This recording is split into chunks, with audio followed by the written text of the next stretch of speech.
queridos amigos. Sejamos todos muito bem-vindos novamente ao nosso espaço virtual da Casa de Francisco, nosso querido Jefa, para o momento de palestra.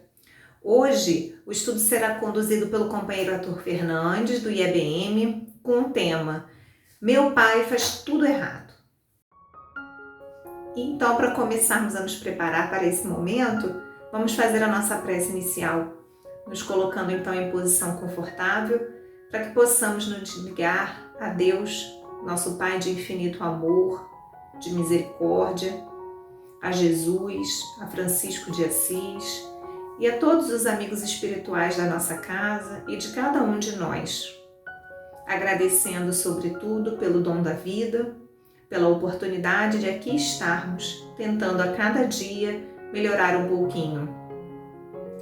Que esse momento possa ser muito produtivo para todos nós, que possamos aprender um pouco mais, fazer reflexões sobre o tema e que isso nos ajude, Senhor, a pensar e agir melhor.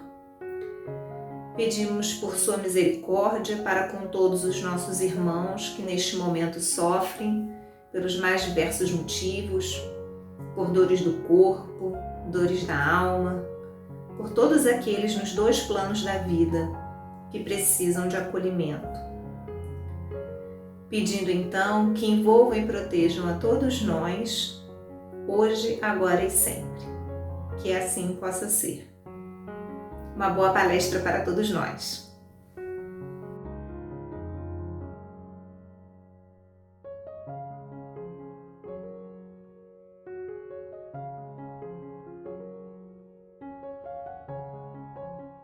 Conforme solicitado, nós iremos hoje falar sobre o capítulo 10 do livro O Evangelho segundo o Espiritismo, obra da codificação de Allan Kardec, e em particular tecer comentários sobre esta frase que aí se encontra: meu pai faz tudo errado. Devemos lembrar que o nosso conceito é trazer informações do cotidiano, do dia a dia, analisado sobre a ótica da doutrina espírita. Vamos lá. Meu pai faz tudo errado. Vejam que a figurinha que apresentamos aí mostra a situação de uma criança esbravejando contra seu pai. É nisso que iremos nos ater ao longo da apresentação de hoje. Vamos verificar que essas situações acontecem. Muitas vezes, até nós mesmos, já adultos, fazemos referência aos nossos pais de maneira a ter essas considerações, numa atitude que a gente vai analisar agora em pormenor. Essa afirmação, meu pai faz tudo errado, é, em resumo, um julgamento ou indicação das imperfeições alheias. Imperfeições do outro, imperfeições de uma outra pessoa, que nesse caso se constitui no próprio pai. Então lembrem-se que o objetivo é esse. Estamos agora fazendo um julgamento ou dando uma indicação daquilo que é errado em outra pessoa. Essa questão, na verdade, ela é muito delicada. E precisamos recorrer à caridade bem compreendida e muito melhor ainda, praticada. Devemos lembrar que a caridade que nos referimos aqui não é a caridade material. Trata-se da caridade moral ou da caridade que fazemos com a consideração espiritual. A caridade que é a ação de olhar o próximo e fazer por ele aquilo que gostaríamos que fosse feito para nós mesmos. Então essa é a caridade que estamos analisando na noite de hoje. Essa é a caridade que procuramos entender melhor para ter um julgamento ou indicação das imperfeições alheias vista sobre uma ótica diferenciada. Que a gente possa entender que aquilo que fazemos no nosso dia a dia, de forma tão corriqueira, tem um peso, tem um valor, e por isso precisamos refletir muito bem, de forma caridosa, antes de fazer a ação. Se as imperfeições de uma pessoa só prejudicam a ela, a essa pessoa propriamente dita, não há jamais utilidade em divulgá-las. O que entendemos é o seguinte: se o mal que é feito por uma outra pessoa só a ela atinge, só a ela prejudica, que condição tenho eu de julgar e indicar, de expor aquilo que é um mal que atinge somente a própria pessoa? Nosso dever de caridade é realmente entender que não há nenhum ganho, nem pessoal, nem material, de qualquer forma, em fazer divulgações, exposições de coisas que só atingem aquela pessoa que foi a origem do mal, que foi a causadora do mal. Ela se auto-infligiu essa condição.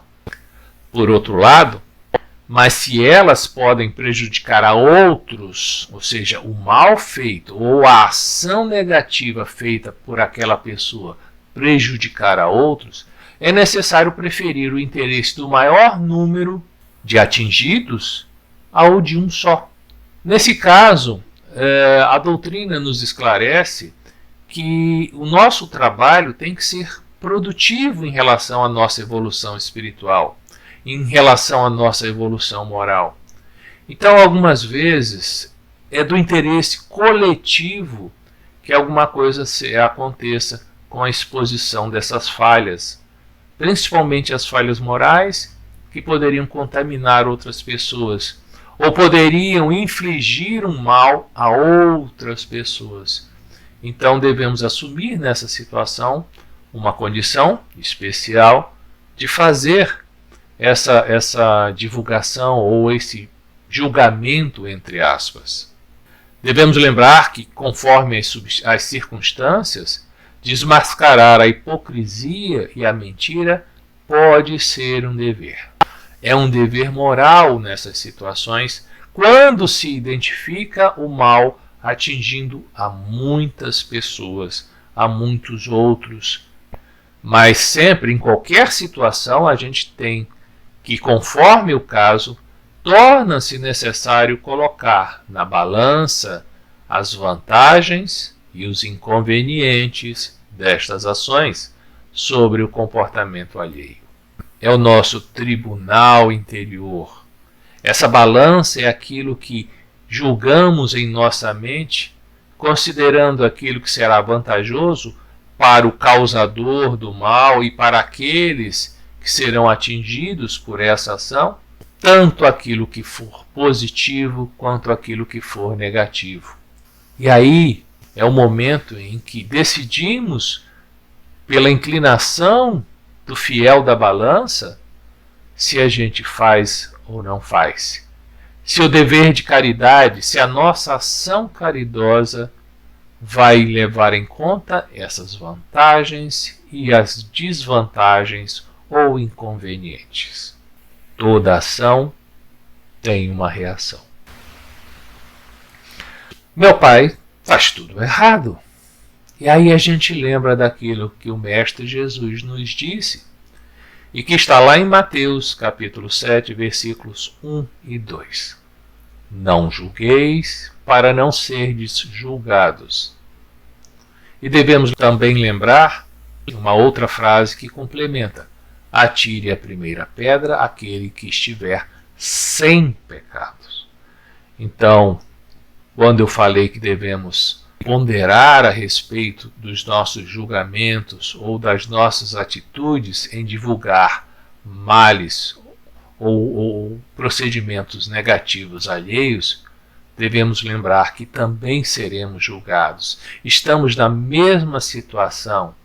Então, a caridade que se espera da nossa análise é uma caridade que nos leva à condição da fraternidade.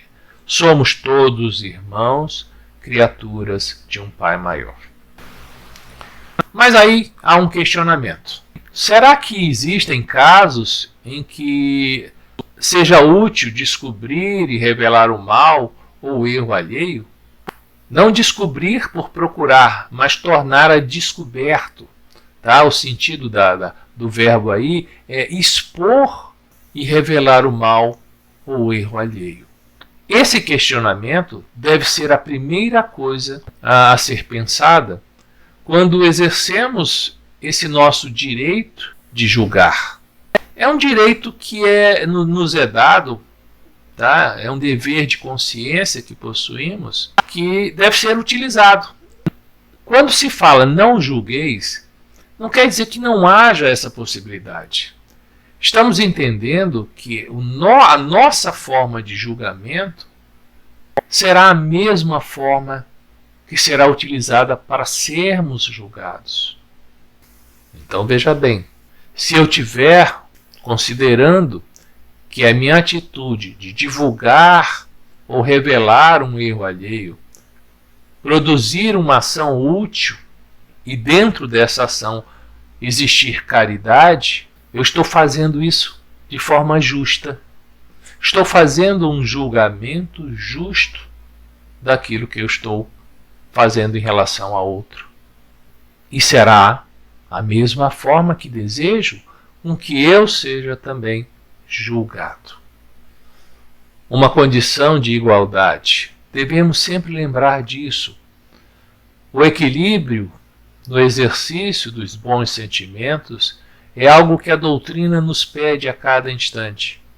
Que saibamos ser justos na nossa forma de pensar. Inicialmente, quanto a si próprio, como também de pensar no outro, como alguém merecedor do mesmo tipo de julgamento que esperamos para nós mesmos.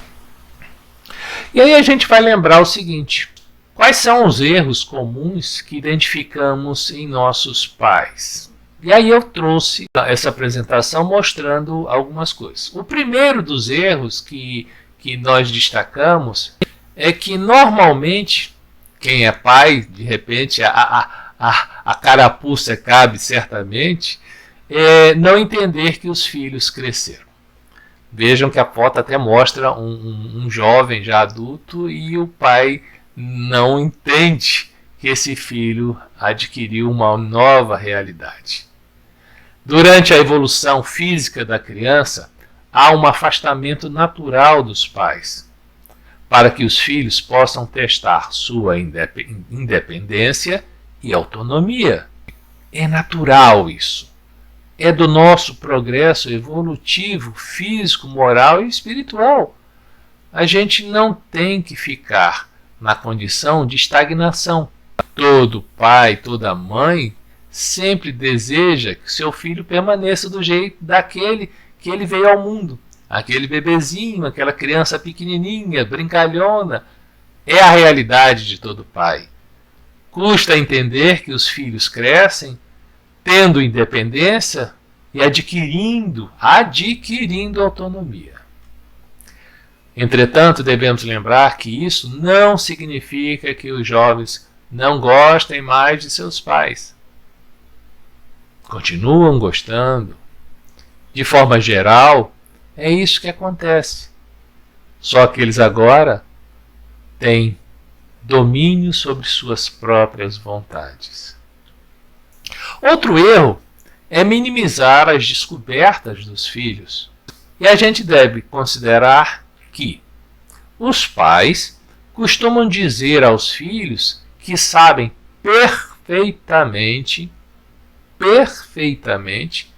pelo que eles estão passando, pois já viveram tudo aquilo. Certamente, aquele que chega à idade madura e se torna pai, quer trazer para os seus filhos aquilo que foi a experiência dele.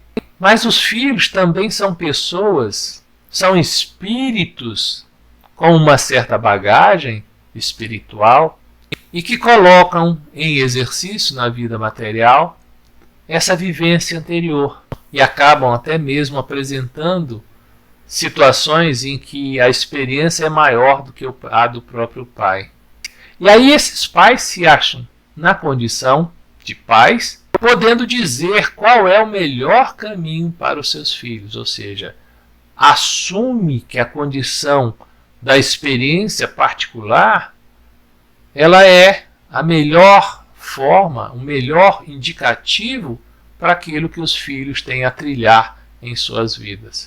Como eu disse agora há pouco, nem sempre é assim.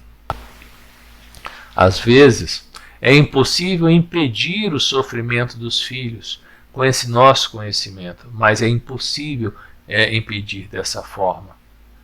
Devemos lembrar que todos têm tristezas e dificuldades. Os filhos também têm essas dificuldades e tristezas. Outro erro: exagerar nas cobranças. Infelizmente, isso está sendo um mal do nosso momento. Cobramos muito das nossas crianças. E a gente lembra que a adolescência é uma fase de muitas cobranças, como sempre foi, mas estamos vivendo numa geração mais difícil com relação a essas cobranças. Os pais querem que os filhos tenham um bom futuro, estudem, tenham boas companhias, criem responsabilidade, não se envolvam com drogas e muitas outras coisas se constituem em desejo dos pais para com seus filhos. A cobrança dos filhos precisa ser intercalada com carinho, diversão, momentos descontraídos e principalmente de diálogo. A cobrança exagerada, como vemos, muitas vezes é prejudicial. Nós sabemos dos resultados quando isso é feito de forma abusiva, mas essa cobrança ela tem que ser equilibrada. Não quer dizer que deixemos os nossos filhos ao léu. Não é isso. A cobrança, do ponto de vista daquilo que é o processo de educação de um filho, de uma criança, de uma adolescente, ela tem que ser colocada em prática. Só que, como visto aí nessa última frase, com carinho, com diversão, com momentos descontraídos e com diálogos. Porque só assim, esse ser em formação tem entendimento do porquê está sendo cobrado, tem entendimento do que se prepara para o seu futuro, tem entendimento que dentro em pouco estará adquirindo responsabilidades sobre a sua própria vida. E essa preocupação dos pais é natural.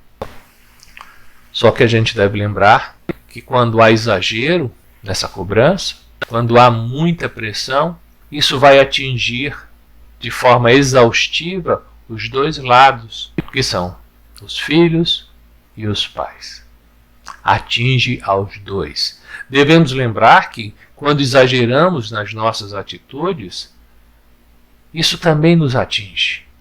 Podemos lembrar das cobranças exageradas que sofremos em nossa infância, em nossa adolescência, e às vezes não temos como ter uma outra válvula de escape, e fazemos isso novamente. Repetimos o mesmo exemplo sobre nossos filhos. E aí nos falta a caridade e a compreensão de que a cobrança não é feita dessa forma exagerada. Há limites para tudo. E o equilíbrio, conforme a doutrina prega, repito mais uma vez, é fazer isso de forma ponderada, intercalada com aquilo que fazemos de melhor, dar carinho, atenção aos nossos filhos. Na sequência de erros, nós descobrimos essa dificuldade dos pais, que geralmente são atribuídos a eles como erro. Não saber dar liberdade aos filhos. Quantos pais nossos conhecidos têm um comportamento até que consideramos esquisitos? Olha o nosso julgamento. Consideramos esquisitos a forma como eles dão liberdades aos filhos. Repito, às vezes não temos conhecimento, não sabemos como proceder nessa situação. Isso é natural, porque se estamos aprendendo a lidar com os filhos, também estamos aprendendo a ser pais. é redundante falar que todo aquele que tem o primeiro filho passa por grandes dificuldades na forma de assumir essa responsabilidade com esse primeiro filho. Mas sabemos que no segundo, no terceiro e nos demais filhos já há um conhecimento acumulado, já há um entendimento maior daquilo que é aquele ser espiritual que nos é dado para preparar em sua passagem pelo mundo físico. Então, pais têm dificuldades para descobrir qual é o momento certo de permitir liberdades para os filhos. Não somente o momento, mas também qual a intensidade, qual é a dimensão da liberdade que a eles será dada. Acontecerá, entretanto, num momento, o desejo do filho chegar mais tarde em casa, ir para as baladas ou experimentar novas realidades sociais, ir para a casa de um amiguinho, ter uma namorada, e a gente não sabe que tipo de ação, como pais, temos que fazer. Então a gente está aprendendo nessa situação. Condizente com a idade e a maturidade do seu filho, deixe-os ir e experimentar. Faz parte do crescimento de cada um deles. Faz parte da evolução moral e espiritual também experimentar novas situações. Mas é importante, e aí vem a fase de ponderar, de equilibrar a coisa, é importante verificar o resultado desse ato para o qual demos liberdade e analisar junto com o filho, porque não adianta nada termos uma visão individual da coisa. E junto com esse filho, analisar quais as consequências positivas e negativas dessa atitude para ele. Quais são os reflexos que podemos ter em relação a coisas negativas que tenham acontecido nesse ato de liberdade que ele adquiriu e não soube usar bem. Me passa agora, nesse momento, um exemplo que muitas vezes vemos de forma diferente em países diferentes. Sabemos que países nórdicos têm uma liberdade muito grande com a bebida, e a gente sabe que é até uma forma exagerada com que eles lidam com isso. E a gente vê que muitas vezes a nossa liberdade dada aos filhos leva em consideração o conhecimento daquilo que há de errado nessa situação. Mas a eles, aos filhos, é dado também o direito de experimentar. Somos cuidadores, somos educadores e orientadores morais dos nossos filhos.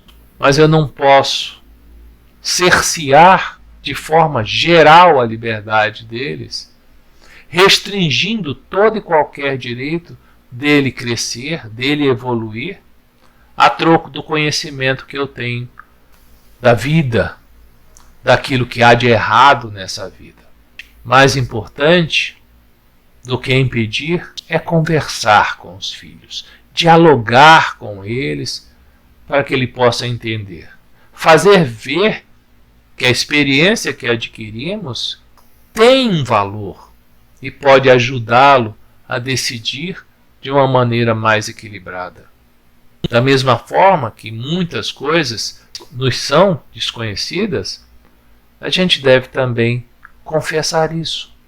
Dizer, meu filho, não conheço esse assunto, não sei o que é, tenho dificuldades de raciocinar. Vamos pensar junto? Que tipo de informação podemos conseguir juntos para que a decisão seja a correta e, mais importante, seja a justa? Então, dessa maneira, devemos pensar quanto ao aspecto de que ainda não sabemos corretamente dar liberdade aos nossos filhos. O mundo externo nos assusta, mas é importante que a gente saiba fazer isso de maneira, repito, justa. Outro erro, demonstrar falta de confiança. Se no erro anterior falamos da liberdade, um erro que também marca muito a relação entre pais e filhos é a falta de confiança. Devemos certificar-se de que o nosso filho está em segurança e verificar que isso é bem diferente de vigiá-lo. Certificar-se da segurança é diferente de seguir atrás dele de forma camuflada, escondida, à procura de saber o que ele faz. Investigar exageradamente não estimula a responsabilidade.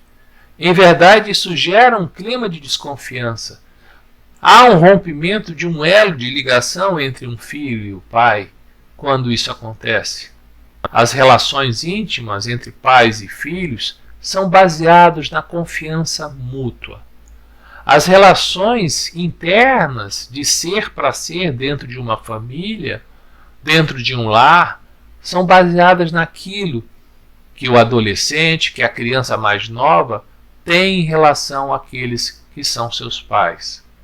O bebê, o recém-nascido, tem essa relação íntima com a mãe, que lhe dá o sustento, ele lhe dá a proteção. Com a evolução dessa criança, verificamos que ele passa também a ter conhecimento de um mundo novo, inicialmente dentro da sua casa, dentro do seu lar, e posteriormente na escola e mais tarde no mundo ao seu redor. E eles contam com uma relação com os pais. Eles têm a necessidade de ter esse elo de ligação. E ele pode ser rompido quando nós, pais, demonstramos falta de confiança, demonstrando não acreditar naquilo que ele fala, naquilo que ele sente, naquilo que ele precisa fazer. O pai deve dizer ao seu filho que quer se assegurar de que ele estará bem. E informe a esse filho de como e quando isso será realizado, qual é a maneira, e evitando agir às escondidas.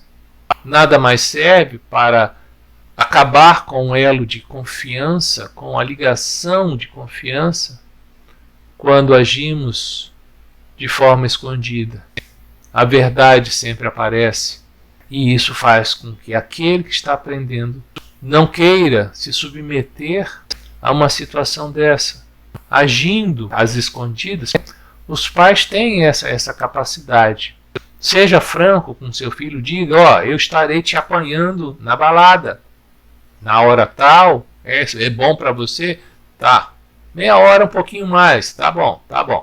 Mas dizendo que ele fará isso nas condições combinadas.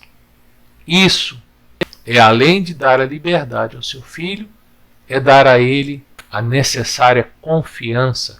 Porque se ele sente isso vindo do pai, sente isso vindo da mãe, ele certamente saberá que isso tem valor e poderá se tornar alguém cuja confiança mútua dentro da família se verifique. Outro erro, e esse é mais comum ainda, é desesperar-se nas crises. As crises acontecem. Os filhos de qualquer idade dão sempre trabalho. E essas crises entre pais e filhos também muitas vezes são consideradas e indicadas pelos filhos como erros comuns. Embora difícil, é essencial agir com cautela nas crises com os filhos. Temos que sempre nessa situação de crise a condição de perdermos o controle da ação. A cautela que se faz necessária nesses momentos, ela tem que ser resultado de uma melhor preparação interior. Quando a doutrina espírita nos explica a respeito da nossa condição evolutiva, ela também nos ensina a agir com cautela conosco, em nossa formação, em nossa descoberta interior. E também nos ensina a agir com cautela em nossa preparação frente às dificuldades, quando agimos com outros, aqueles que nos são próximos. Obviamente temos a forma de agir com os nossos vizinhos, com os nossos conhecidos, com os nossos familiares que não moram conosco, mas a condição de agir perante um filho, ela é ligeiramente diferente. Aquelas relações que nos referimos há pouco são mais importantes, são mais destacadas. Relações de carinho, relações de amor, relações de cuidado familiar são mais intensas. E aí devemos olhar para a condição de que as relações dos pais precisam ser proporcionais aos fatos, aqueles fatos que são definidores das crises. Os pais devem hierarquizar a gravidade desses problemas. Aprender a fazer isso é ser justo com o seu filho.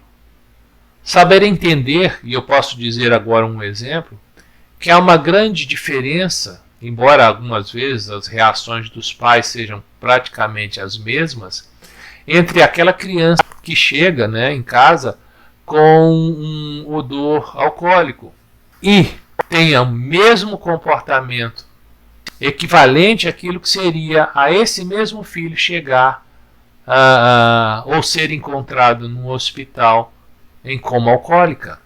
Aquilo que a gente faz, precisa levar em conta a gravidade dos problemas.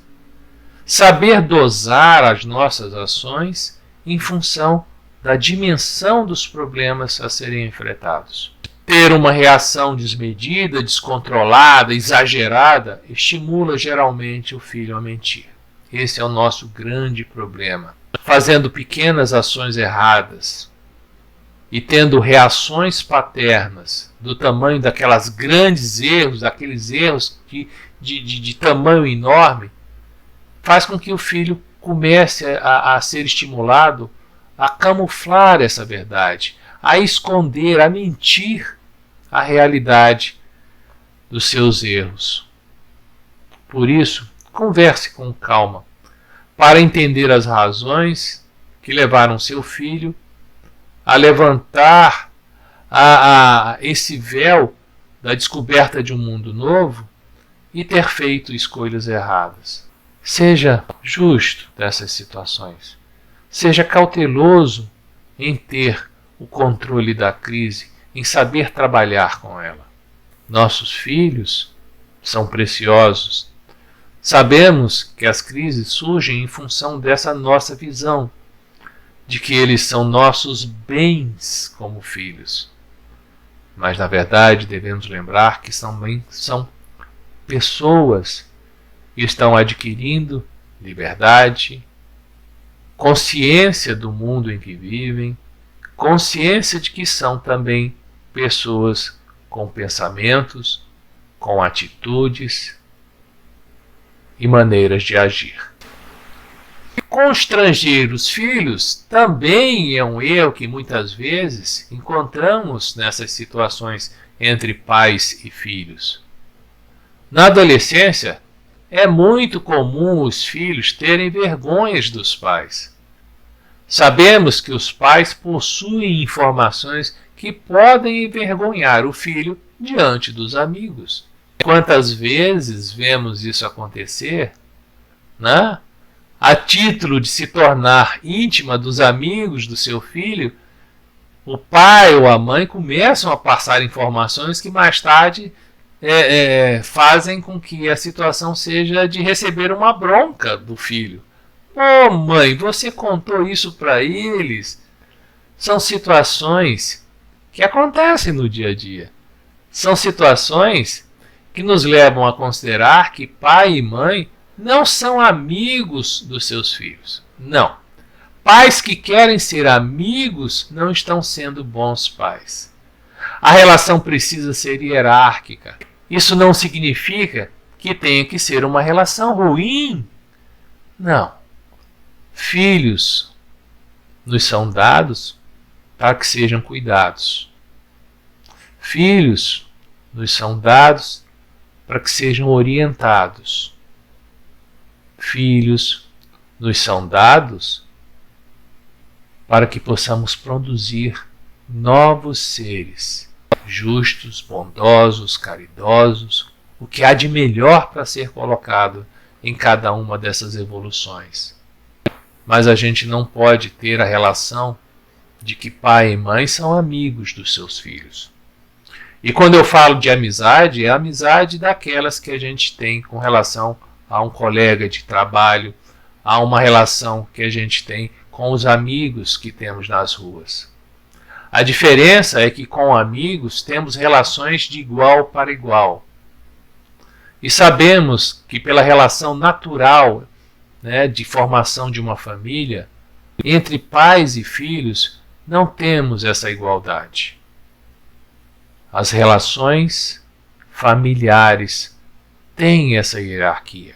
Tanto é, e agora eu estou me lembrando de situações que são comuns na nossa fase de início de adolescência.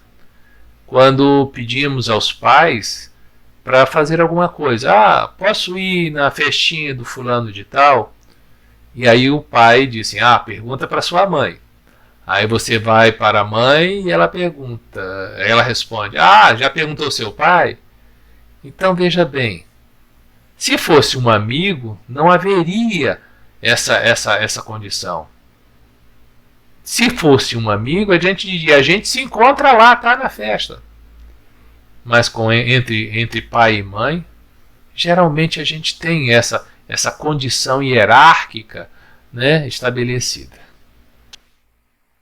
Os pais, entretanto, podem ser bacanas, compreensivos, divertidos, participantes, mas não devemos esquecer que eles ainda continuam sendo pais, na sua condição paterna, na sua condição materna. Outra coisa que é um erro comum: colocar seu filho em um altar. Pare de pensar que ninguém está à altura do seu filho. É comum aos pais colocarem defeitos em todos os amigos e principalmente nos namorados que os adolescentes passam a ter. Não exagerem na visão que você tem do seu filho. Lembramos que algumas vezes esses filhos acontecem em situações de muito desejo. E em razão disso, dessa necessidade de ter um filho, e vejam que eu não me refiro nem necessariamente a filhos biológicos, mas também aos adotados, e os pais começam a superdimensionar aquele filho, tratando como se fosse uma conquista pessoal.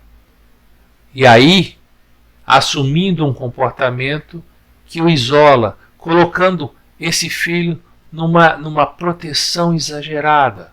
O excesso de julgamento que fazemos com esse tipo de ação faz com que os filhos se fechem. Ou seja, nós estamos cerceando a vida dessa criança, desse adolescente. Julgamos em excesso aquilo que faz mal ou que faz bem ao nosso filho, e o resultado disso é que temos crianças e adolescentes que se fecham. Crianças que hoje ficam muito mais dependentes de uma tela de celular do que propriamente do encontro que eles têm numa sala de aula. Obviamente a pandemia tornou esse processo muito mais difícil ainda. Mas a realidade de que aqueles seres em evolução, que são os nossos filhos, têm um contato com outros, têm com a liberdade que devemos dar a eles, uma chance de crescer de melhor forma, uma chance de evoluir no sentido correto daquilo que nos é ensinado pela doutrina, pela moral, pelos valores familiares. O resultado de tantas críticas é que os filhos passam a esconder fatos da vida deles, ou seja, é tanta condição excessiva que se põe em isolar o seu filho, achando que ele é tão especial, que eles passam a esconder, criando vidas paralelas àquelas que ele tem dentro de casa. Pensemos um pouquinho a esse respeito. Será que nossos filhos não têm uma vida paralela àquela que tem dentro de casa, como fruto daquilo que fazemos por considerarmos o nosso filho tão excepcionalmente bom, excepcionalmente inteligente, e ele, na verdade, ainda está em formação? Saibamos respeitar a condição de que um filho nos é dado com objetivos maiores. A providência divina nos faz tratar da vida desse filho de uma maneira especial. Essa sim é especial. A maneira como devemos estimular esse filho a ser bom, a agir na direção correta. Meu pai faz tudo errado. Podemos ter diversas formas de entonação dessa frase, mas ao final, essa é uma frase que já passou pela nossa mente, porque fomos crianças, porque fomos adolescentes, passamos pelas crises, pelas dificuldades, todos nós em nossas famílias. Mas aí lembramos do Mestre Jesus. Em seus ensinamentos, a gente lembra, tá, que Jesus não podia proibir de se reprovar o mal, pois ele mesmo nos deu o exemplo disso, e o fez em termos bastante enérgicos.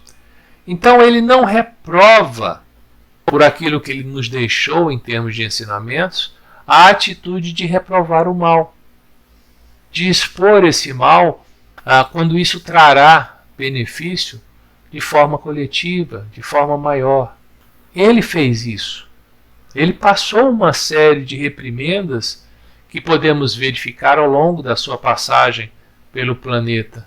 E algumas vezes chegou a fazer isto em termos bastante rigorosos, bastante energéticos. Por quê? Porque isso é a maneira pelo qual fica assentado, fica guardado dentro de nós. Jesus quis dizer que a autoridade da censura está na razão da autoridade moral daquele que a pronuncia. Isso é importante. Assumir que quando eu tenho o poder de julgar ou de expor o erro de outro, eu devo fazer isso também considerando a minha própria condição.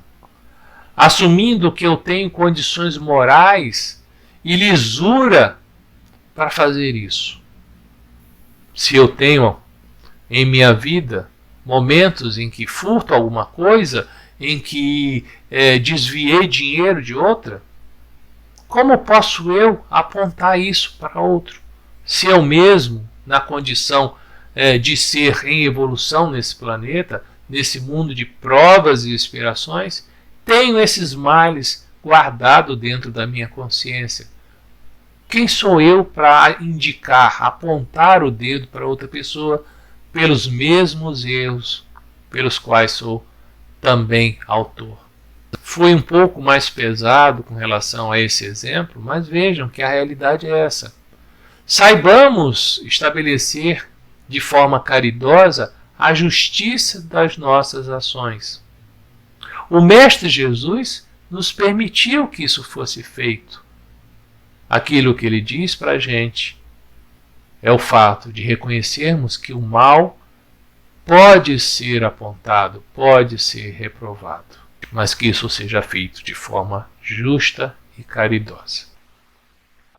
A consciência íntima de um filho, quando expõe uma frase como esta que está em cima, meu pai faz tudo de errado, segundo sua maturidade moral, recusa qualquer respeito e toda submissão voluntária àquele que, investido de algum poder paterno, viola as leis e os princípios que está encarregado de aplicar aos seus filhos. Vejam bem, a frase agora passa a fazer certo sentido, passa a trazer também a visão de justiça.